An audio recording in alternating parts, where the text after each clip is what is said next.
Greetings, Jesse here. Well, we were thwarted by the weather. I drove to Whitby campus, and as soon as I pulled into the parking lot, they canceled classes for the day. So, safe travels, everybody. Stay warm. It's a little disappointing we didn't get to see each other this week. Last week I talked about the universe and said there will be a test. Don't worry, there will be a test. I'm looking forward to seeing you guys next week. I think what I'm going to do for week 6 is I normally leave time in week 6 anyway to look at the team project that comes up in the second half of the semester. So I think what I'll do is I'll abridge the week 5 materials. We'll get into that, and then I'll branch into week 6. So it'll be a little bit action packed, but I think it'll be fun because the week 5 stuff is really important. We were building on hearing and listening, note taking, and then I'm going to get more into like studying. And this we've been talking about memory, and I wanted to take a bit of a deep dive into studying and to take a look at study plots, digital tools, and also learners as designers. So what I've posted for you there for the week 5, these are my standard lecture slides, and I've also posted a new document that I've been working with over the last month or so, which is more of a deep dive into what is actual processes for studying. So in the sort of standard lecture slides, I pose the question, how do you know what you know? And the purpose of testing. We've been working with information processing with the idea of gearing up for a test or a quiz or whatever. So we'll build on those ideas, and because we can't do this, we try. And one of the things I have is how to actually break out your time during a week. So I have a study plot, and you have that spreadsheet available to you in the, wait for it, week 5 materials. Yeah, there we go. So there's a study plot in there. Where is it? There it is, study plot, Excel spreadsheet.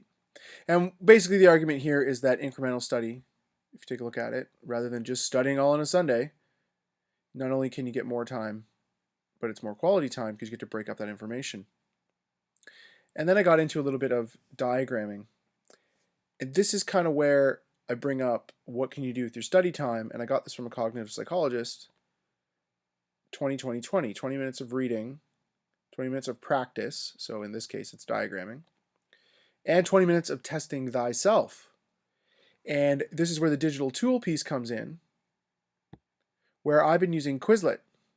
Now, I've been using Quizlet for my grammar class. You can see parts of speech and grammar, and all that fun. But you can just, like, I have my cell structure stuff as well. Or if you're doing something like valence electrons in chemistry, we can do that as well. And these are pretty cool study sets. They're not just flashcards, but they are really good flashcards. So we're starting to gather all of these tools together, and I'm going to make a list to circulate in the next couple of weeks. So then I think what I'll do is next week I'm going to focus on my new materials, which is, again, using the information processing model. Great. And then I sort of do I step back and do the metacognitive thing and say, well, what is the information you're really being given? Is it simply a course reading? Or do you need to understand a concept? Or is it a process? Or is it just definitions? Or is it structure function? Or is it a calculation? And I try to take a bit of a dive into that and look at, you've seen these before. Fill in the blank lecture slides and how we actually study for things. Are we trying to learn a concept, or are we trying to learn a calculation? Or is it a process? There we go. That's student notes diagram of the heart. So that has structure function relationships as well. So that's just a little preview of the materials I'm going to get into. You're welcome to read through them. One other thing I want to highlight is that, ooh, look at this. Imagine taking a test there. Ooh. Is that there are ample materials here regarding the test before, during, and after. And I don't necessarily read them or spend too much time on them in our face-to-face time because it's largely dealt with in the week 5. Here we go, before, during, and after. So the week 5 module has a lot of that in there. So I think between the two, you'll be good. And then I was teaching a success class to a group of high school students, and we actually went through and broke out the pros and cons of multiple choice, short answer, true, false versus essay answers, and different ways you can answer those questions. So there's plenty of top tips in there, and some of those were actually taken right from Sal's online as well. So in terms of test taking, there's lots and lots of materials that you can go through, and you don't have to go through absolutely everything, but find the stuff that sort of resonates with you. And I got a great question from a student. Can I do the quiz, activities quizzes, if we haven't had the lecture? Yes, I looked at the questions in the quiz number 1. Don't wait on that, go for it.